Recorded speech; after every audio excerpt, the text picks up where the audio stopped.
إن الحمد لله نحمده ونستغفره ونؤمن به ثم نتوكل عليه ونعوذ بالله من شرور أنفسنا ومن سيئات أعمالنا من يهده الله فلا مضل له ومن يضلل فلا هادي له أشهد أن لا إله إلا الله وحده لا شريك له وأشهد أن محمدا عبده ورسوله صلى الله عليه وعلى آله وأصحابه ومن تبعهم بإحسان إلى يوم الدين. أما بعد، أوصيكم بنفسي بتقوى الله عز وجل كما قال تعالى في تنزيل: يا أيها الذين آمنوا اتقوا الله حق تقاته ولا تموتن إلا وأنتم مسلمون. قال الله تعالى أيضا: يا أيها الناس اتقوا ربكم الذي خلقكم من نفس واحدة خلق منها زوجها وبث منهما رجالا كثيرا ونساء واتقوا الله الذي تساءلون به والأرحام إن الله كان عليكم رقيبا. قال الله تعالى: يا أيها الذين آمنوا اتقوا الله وقولوا قولا سديدا يصلح لكم أعمالكم ويغفر لكم ذنوبكم ومن يطع الله ورسوله فقد فاز فوزا عظيما. أما بعد، قال رسول الله صلى الله عليه وسلم: وأصدق الحديث كتاب الله وخير الهدي هدي محمد صلى الله عليه وسلم وشر الأمور محدثاتها وكل محدثة بدعة وكل بدعة ضلالة وكل ضلالة في النار. Ang lahat ng papuri, pasasalamat, pagluwalhati ay kay Allah subhanahu wa ta'ala lamang. Pinapapurihan natin siya, hinihilingan ng kapatawaran at sa kanya tayo nagbabalik loob. Ako'y nagpapakupkop kay Allah laban sa kasamaan ng ating mga sarili at kalaswaan ng ating mga gawa. Sino man ang gabayan ni Allah ay wala nang makapagliligaw pa sa kanya. At sino man ang pabayaang maligaw ni Allah ay wala nang makapaggagabay pa sa kanya. Ako o tayo ay sumasaksi na walang ibang Diyos na karapat dapat sambahin na masihigit pa kay Allah. At tayo rin ay sumasaksi na walang ibang sugong pinadala para sa sangkatauhan na masihigit pa sa katauhan ni Propeta Muhammad sallallahu alaihi wasallam. Hinahabilinan ko ang sarili ko at kayo tulad ng habilin sa atin paratian ni Allah sa mga khutbah sa pagsasabi na, o kayong mga mananampalataya, katakutan anyan ninyo si Allah at huwag kayong pumayag na kayo'y abutan ng kamatayan o habulin ni anghel ng kamatayan maliban na lamang na kayo'y Muslim na o nananating Muslim. Sinabi pa ni Allah subhanahu wa ta'ala, o kayong mga tao, tinatawagan ni Allah lahat ng tao, Muslim o di Muslim, basta tao. Sabi ni Allah subhanahu wa ta'ala, katakutan nyo ang inyong Panginoon na siyang lumalang sa inyo mula sa isang tao na si Adan. At mula kay Adan ay nilalang niya ang asawa nito na si Eva o si Hawa. At pagkatapos ay pinasulpot o pinalabas ni Allah ang maraming kalalakihan at kababaihan na siya naman naging bahagi ng populasyong ito na lumalakad-lakad sa ibabaw ng mundo. Katakutan natin si Allah at huwag tayong magputol ng ating mabuting ugnayan sa ating dalawang magulang at ganoon din sa ating kamag-anak. Dahil sino man ang magputol ng mabuting relasyong ito ay tatanungin at pananagutin kayo ni Allah sa araw ng paghuhukom. Sabi pa ni Allah subhanahu wa ta'ala, o kayong mga nag-aangking Muslim, katakutan anya ninyo si Allah at kayo'y magsabi ng pawang katotohanan. Sa versikulong ito, tayo binabantaan ni Allah na tayo umiwas sa kasinungalingan. Sino man ang magiging makatotohanan kay Allah sa kanyang sugo at sa renyong ito ay makakamtan ang gantimpalang dakila. At pagkatapos, sinabi ni Propeta Muhammad sallallahu alaihi wasallam, ang pinakamainam na salita ay ang aklat ni Allah, ang Quran, at ang pinakamainam na gabay na dapat sundan o sundin kung ikaw ay nag-aangking Muslim, wala nang masihigit pa sa gabay na iniwan ng Propeta Muhammad sallallahu alaihi wasallam. Walang iba kundi ang kanyang sunnah. Tunay po na ang pinakamalalang bagay sa buhay na ito ay ang mula sa sabi-sabi. At ang pinakamalalang sabi-sabi na kanilang ginawa na kinabungan ng imbento ay ang relihiyon. At lahat ng imbento ay kaligawan. At lahat ng mga ligaw ay inuhulog ni Allah sa apoy ng impyerno. Nawa ay ilayo tayo ni Allah patungkol dito.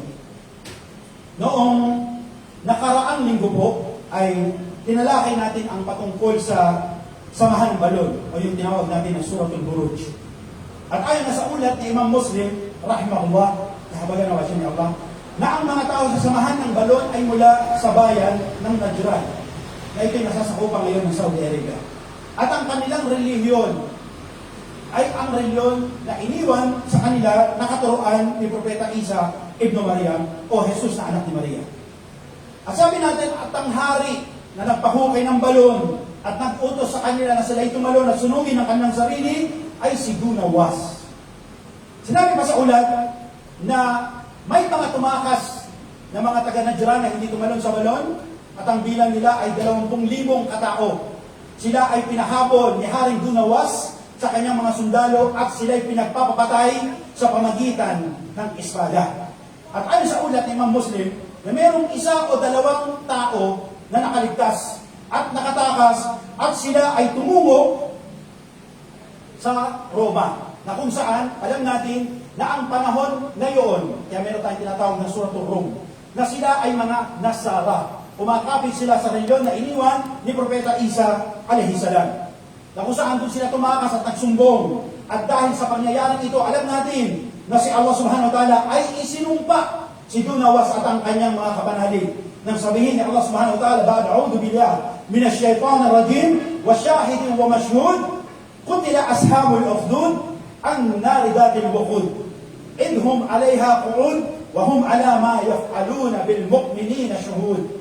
At sabi ni Allah katasasan bilang pagbabalita sa atin sa pangyayaring ito at sa mga saksi sa kanilang mga nasaksihan sa mga pinatay sa samahan ng balon at sinunog, apoy na nilagyan ng panggatong. Sila na mga nakaupo sa paligid ng balon habang pinanonood ang ginagawang pagpatay at pagsunog sa mga martir. Kabanatang Buruj. At ayon pa sa ulat, na ang mga nakatakas na ito ay nagsumbong kay Cesar. Si Cesar, ang emperor noon ng Roma, na noon ay tinatanaw bilang kumakapit sa pananampalataya na iniwan ni Jesucristo na Isa ibn Maria.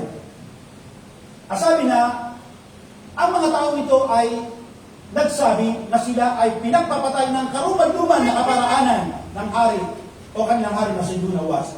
Nang dahil dito, nagbitbit sa galit si Cesar, ang hari ng Roma, kaya ito'y gumawa ng liham patungo sa hari ng Ethiopia o yung tinatawag natin na Abyssinia, na siya noon ay isa ring Nasara o kumakapit sa katuruan ni Isa ibn Maria. At sabi doon na makarating ang liham kay Haring Najasi, siya ay dalidaling nag-dispatch ng kanyang mga hukbo, sundalo, na pinamumunuan ng 2 general. No? Si general na si Ariat at si Abraha. Sila ay dalidaling nagpunta sa Yemen. Sinabi pa sa ulat na ang hukbong pinadala ni Haring Najasi, ang hari ng Abyssinia, ang hari ng Afrika, ito ay sundalo na napakadami ang bilang na kapag dumaan sa isang bayan, ay naglilinog yung lugar dahil sa takbo ng mga kabayo. No? Sinabi na pumasok sila sa Yemen, si Ariat at si Abraha, at sila'y nagbahay-bahay, hinalugog. No? Balay, hinalugog. Hinahanap si Dunawas. At sabi si Dunawas ay nagtangkang tumakas, ngunit di siya nakaligtas. At siya ay nahuli nila Ariat at Abraha, at siya ay pinahila sa kabayo o sa asno, at pagkatapos siya ay pinatay at tinapon ang kanyang katawan sa dagat at pinakain sa patin. At sabi ng mga scholar,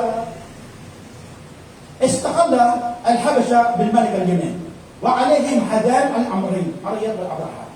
At sabi nga ng mga mu'arrikin, ng mga historian, nang pagkatapos ng pangyayaring ito ay nasa ilalim ng pamumuno ng Haring Najasi, ng Hari ng Abyssinia, ng Afrika, ang Yemen, na kung saan sila ay pinamunuan ng 2 generales, si Ariat at si Abraha. At sabi pa ni Imam al-Bukhari rahimahullah, na lumipas ang panahon na itong 2 generales na ito ay hindi magkasundo at sila ay laging nagtatalo. Ang gusto ng isa ay ganito ang gusto naman ng isang general ay ganito. Sila'y nagtatalo hanggang sila'y mag-away at naglaban. Sinabi tuloy ng isa sa kanila, ng isang generales, ba't di na lang tayo magduelo? Mag-away tayo. Walang kakampi. No? Kung sino sa atin ang manalo, sa kanya ang paghahari sa Yemen. At sabi nga, sila'y nagkasundo, kaya nilusob ng general na si Ariyat, si Abraha. At sabi doon, tinamaan niya ito ng espada at natapyas ang kanyang ilong at labi at pisngi. At nang makita ito ng kanyang kanang kamay, no? Kanang kamay ni Abraha, ito na si Al-Auda, no? Nilusob niya ngayon si Ariyat, sinaksak niya at namatay. Sa madaling salita, na ang Yemen ay sumailalim sa pamumuno ni Abraha. Pagkatapos kumaling ni Abraha, pinamunuan niya ang Yemen. At sabi na ang balitang ito ay nakarating sa hari ng Najashi, o si hari ng Najashi, o yung hari ng Ethiopia o hari ng Africa. At sabi sa ulat, ni Imam al-Bukhari, pakatawa ilayhim Najashi, yaklumuhu ala ma kana minhu, o kamakal. Sabi doon, kaya sumulat si Abraha, si hari ng Najashi kay Abraha, papuntang Yemen, at siya ang sinisisi kung bakit napatay si Ariyat. Sa kaguluhan na nangyari sa pamumuno, si Abraham sinisisi ni Hari Najashi. At ayon kay Hari Najashi, na siya'y tutungo ng Yemen, tatabunan niya ng lupa si Abraham, puputulin ang kanyang ulo at isasabit sa poste. Ang sabi ng makarating ang balitang ito kay Abraham, siyempre nahadlok siya, hari ngayon. Kaya ang ginawa ni Abraham, siya'y sumulat ng liham, pinaliwanag. At siya ay nagpadala ng ginto at pilak at ng mga antigo o yung mga antik sa Yemen at nagpalagay siya ng lupa sa isang sako at pinadala, sa sako, at pinadala niya kay Hari Najashi sa Abyssinia. At sinabi, ayon kay Imam Nawawi, yung sulat sa liham, sabi ni Abraham kay Hari Najashi, sabi niya, nakarating po ang inyong kaharian dito sa Yemen. At pinadala ko ang liham na ito para ito ay kabalo ka na nandito yung kaharian mo. Sabihin, existing. No? Sinabi ngayon ni Hari Najashi sa kanya na ikaw ay aking papaslangin. Papatay ito, paghihiganti sa Ariyat. At sabi doon, dagdag pa sa sulat ni Abraha, wa arsala Abraha yaqulu li Najashi inni sabani lak al-kanisa tawila. No? Sabi nga ni Abraha, para hindi magalit yung hari, ipagpapatayuan niya kita ng napakatayog, napakataas na simbahan, no, o katedral, na hindi pa naitatayo sa balat ng lupa. At sabi sa ulat, Imam al-Bukhari, napawi yung galit ni Najashi at natuwa. At sabi nga, nagsimulang magpatayo ng simbahan o katedral si Abraha sa Yemen. At tinawag to nila bilang Al-Qulis. At sabi ba na nagpadala ng balita, proclamation, si Abraha sa mga Arabo, na sabi niya na ililipat niya ang Hajj mula Makkah, mula Baitul Haram sa Kaaba, patungo doon sa katedral na kanyang ginagawa. At sabi sa ulat, وَأَزَّمَ أَبْرَهَا الْأَشْرَمْ عَلَى أَنْ يَنْصَرِفَ الْحَجِّ الْعَرَبْ إِلَيْهَا كَمَا يُحَجِّ الْعَرَبْ بِالْكَعْبَةِ. No? Yan ang binalita niya. Ililipat ko kanya dito ang Hajj, hindi na kayo mag-Hajj sa Kaaba. Nang dahil dito, nagalit ang mga tribo ng Arabo kay Abraha. No? Sabi doon yung mga tribo ng Adnan at Qahtani, ito yung mga lahi na kung saan pinanggalingan ng Rasulullah sallallahu alaihi wasallam. Hanggang sa makarating ito sa Quraysh sa Makkah. Kaya ayon sa ulat ni Imam al-Bukhari na mayroong mga syabab, kabataan, na nagalit, nag-travel sila ng gabi at tumungo doon sa Quraysh o katedral o simbahan na pinapatayo. At ginawa ng lalaking ito, siya'y naglibang. Pinahid niya yung libang niya doon sa pader. No? Dahil sa galit niya. Dahil ililipat yung Hajj yun. At sabi doon, nang makita ito ng gwardiya, nagsumbong siya doon sa kanyang pinuno, sa kanyang supervisor. At ang bisor na ito, nagsumbong naman kay Abraha. At tinanong ngayon ni Abraha, nagtanong si Abraha, sino bang gumawa ng kabaskusan na ito? Ang sabi ngayon, sagot kay Abraha, walang ibang gagawa nito, kundi ang mga Arabo sa disyerto, sa Makkah, kasi galit na galit sila nang mabalitaan nila na ililipat mo ang Hajj sa Yemen. At sabi doon na hindi pa natuwa ang ibang mga kabataan at sila'y nagsunog sa loob ng katedral dahil ito hindi pa tapos, nasunog siya at nabuwal. At dahil dito nagalit si Abraha, kaya nagpautos siya sa kanyang mga sundalo, magtipon kayo at lulusob tayo sa Makkah at kikibain ko ang Kaaba at tuturutin ko ang bawat adobe o kumbaga hollow blocks nito. Subhanallah. At sabi doon na si Abraha ay kumuha ng 8 elepante. At sabi ba sa ulat ni Imam Muslim, nagpadala pa si Haring Najasi na pinakamalaking elepante na tinawag na Mahmud. At ito yung pinakalider ng elepante. At sabi sa ulat, pinatali ni Abraha ang mga elepante ito ng kadena para hindi makakawala. At lahat ng mga daan at mga kasalubong ay wasak. Subhanallah. At sabi na, binanggit pa ni Muqatil, Sulaiman, o bin Sulaiman, rahimahullah, na nakarating ang balitang ito sa Makkah, sa Quraysh, kaya sila ay nangamba. At sinabi ni Abdul Muttalib, ang lolo ng Prophet Muhammad SAW, para hindi kayo madamay sa malaking hukbok o sundalo na darating na ito, mainam siguro lumabas muna kayo ng Makkah. At sabi doon na, mayroong isang lalaki na Arabo, na sabi niya, hindi galing sa lahi ng Qahtani o Adnan, wallahu alam, at siya'y nagtungo sa ibang tribo. At sabi niya na, bakit hindi tayo magtipon ng sundalo? Salamunin natin si Abraha bago niya wasakin ang Kaaba. No? At sabi nga na siya'y nagtipon at nilusubila at sinalubong nila si Abraha wa qul qawli hadha wastaghfirullah li wa lakum wa li sa'il mu'minin bi kulli dhanbin fastaghfiruhu innahu huwal ghafurur rahim.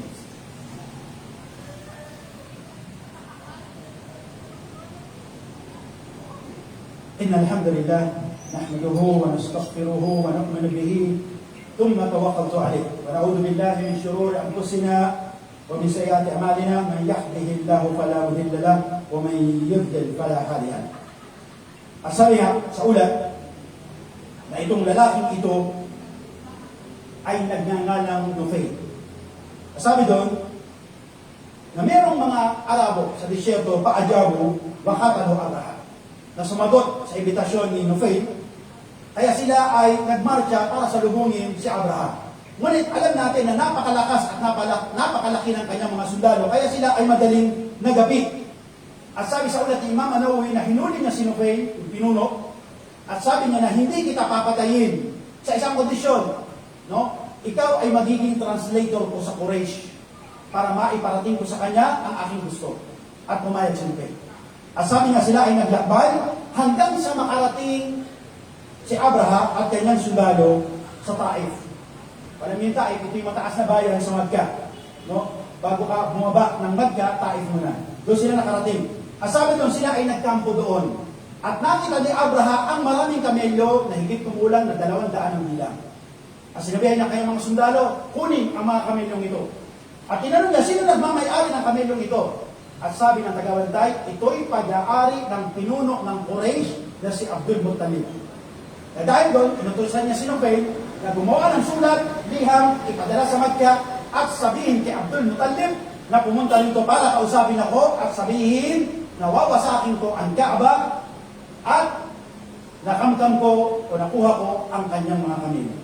At sabi niya, pagkatapos ay padahaba ma'ahu palamma ra'ahu Abraha ta'ajab. No? Subhanallah. At sabi doon na dinabangan ni Abdul Muttalib, siya ay nagbihis at tumungo ng mabalitaan na nakamkam yung kanyang kamilyo. Kasi noon, sa mga Arabo, ang kamilyo ang isa sa pinakamalaking bahagi ng kayamanan. Para kung mayroong ginto, kapag mayroong kamilyo. Ito ay tinuturing ng malaking kayamanan. Kaya siya ay tumungo sa Taif at para kausapin si Abraha. Sabi nga sa ulat, nang pumasok si Abdul Muttalib sa tent, sa Mukayyim, no? Sabihin parang sa kubo na tinayo, ni Abraha, si Abraha ay mayroong trono, parang kursi. Nang makita ni Abraha si Abdul Muttalib, bumaba siya ng bangkuan niya at naupo si Abdul Muttalib sa sahig, naupo din si Abraha. Kaya sa ulat Imam Muslim, dahil humanga siya sa itsura ni Abdul Muttalib. At ayon sa mga pasyon nagpapaliwanag, bakit humanga si Abraha? Dahil ang inaakala niya na pinuno ng Quraysh ni si Abdul Muttalib ay isang matanda at uugod-ugod. Ngunit nang nakita niya si Abdul Muttalib, isang mashallah, macho na tao, no? Maganda manamit, mabango, guwapo, kaya siya ay namangha. At kinausap niya, at ito'y nakipo sa tabi niya, at tinawag niya si Nufayl. Sabi niya kay Nufayl, tanungin mo si Abdul Muttalib kung ano ang nais niya, bakit siya nagtungo rito. Sabi no, wakala, at sinabi ni Abdul Muttalib, na ako ay naparito, pumunta ako dito kasi na ang aking ibil, yung aking kamelyo, no, ay kinamkam mo. Kaya ako pumunta rito para kunin ko yung kamelyo. Sabi sa ulat Imam Muslim na biglang napatawa si Abraham. Sabi ni Abraham, ha ha ha, subhanallah. Sinabi ni Abraham na, nagpadala ako ng balita sa inyo na ako'y paparito para sirain ang Kaaba, durugin ang bawat bloke nito, at kinangkam ko yung kamelyo mo, na kung saan kapag nawasak ang Kaaba, sira ang ekonomiya ng Makkah, ng Quraysh, at mawawala ang reliyon ng inyong amay. Tapos pumunta ka rito para sabihin lang sa akin na kukunin mo yung kamelyo mo, ha ha ha, ang sabi ni Abraham. Subhanallah. Sabi niyo, pakalalahu Abdul Muttalib, inni anna Rabbul Ibn. Wal Kaaba, ang Rabbul Bayt, Allah. Subhanallah. Yan yung sagot ni Abdul Muttalib. Sabi niya, ako'y naparito, bakit? Kasi ako yung may-ari, ang Panginoon ng mga kamelyong to. Pag-aari ko to, kaya kukunin ko. Ang tahanan, ang Kaaba, merong nagmamay-ari nito. Ang may-ari nito at Panginoon nito, si Allah. Subhanallah. No? Kaya dahil dito, nagalit si Abdul Muttalib. No? Sabi niya, umalis ka na rito. Sabi niya, at ako'y nasa likod mo. Paparating ako ng Makkah at wawasakin ko ang Kaaba. Subhanallah. At sabi nga sa ulat na pagkatapos nilang mag-usap, dali-daling tumalilis, bumalik si Abdul Muttalib sa Makkah. At pagkarating niya doon, no, pinayuhan niya yung mga tao at nagsabi, paparating niya si Abraham.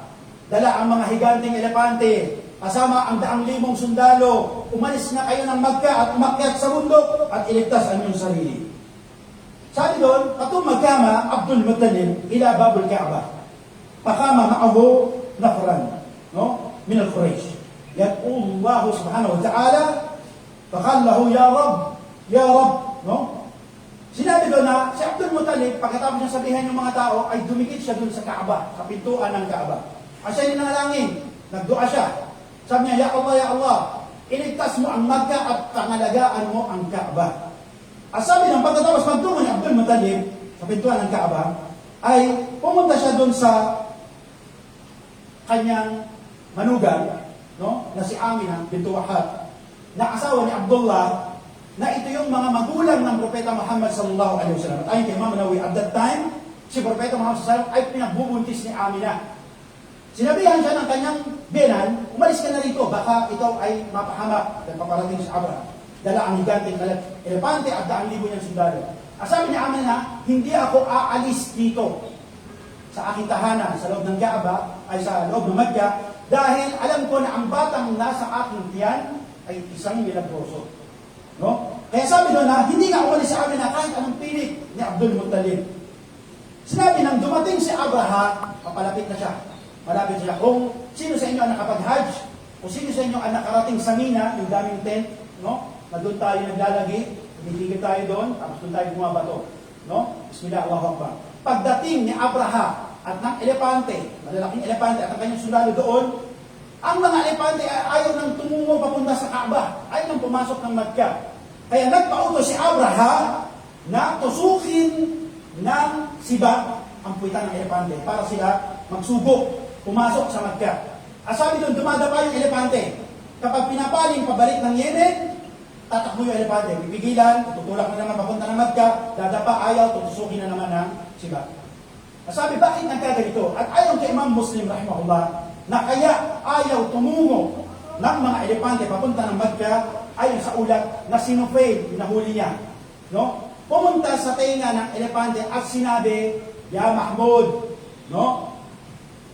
Antan fil Masjidul Haram, fi Baitullah, abrek fi makana haythu ma kunt. Sabi ng Nubay, bumulong siya dun sa tenga ng elepante. Mahmud, kasi yun yung pangalan ng elepante, bumalik ka na kung saan ka na galing. No? Ang tinutungo mo, pinupuntahan mo karon ay ang bahay ni Allah na Masjid ng Banal. Ito yung dahilan kaya ayaw tumungo ng elepante. At dahil dito, sabi nga, ni Imam Muslim rahimahullah, wa arsalallahu alaihim tayran min al-bahr. Ma'a kullu ta'iran minha 3,000 ahjar yahmiluha o kamagan. Sabi ng pagkatapos ay nagpadala si Allah habang ayaw magsubok ng elepante, no? Ayaw lumakad, ayaw magbagtas, nagpadala si Allah ng mga ibon na galing sa dagat. Sabihin natin ito, isang parte maari ng Jeddah, no? Nagaling sa dagat na ito ay mayroong bitbit na bato, isa sa kanyang tuka at buha sa kanilang il. Bitbit yung bato. At lumipat. Sabi doon na ito ay binabato doon sa mga sundalo at kay Abraham. Sabi na sa bawat ibon, meron silang 3 bato. At dahil ito, sinabi ni Allah subhanahu wa ta'ala sa pagbabalita sa atin patungkol sa bagay na ito, ba'ad a'udhu billahi minash shaitanir rajim, alam tara kayfa fa'ala rabbuka bi ashabil fil, alam yaj'al kaydahum fi tadlil, wa arsala alayhim tayran ababil. Sabi ni Allah, nakita mo ba o Muhammad kung ano ang ginawa ng iyong Panginoon sa samahan ng elepante? Pinangyari na ang kanilang plano ay mabigo at mabaliktad. At pinadalhan sila ng ibon.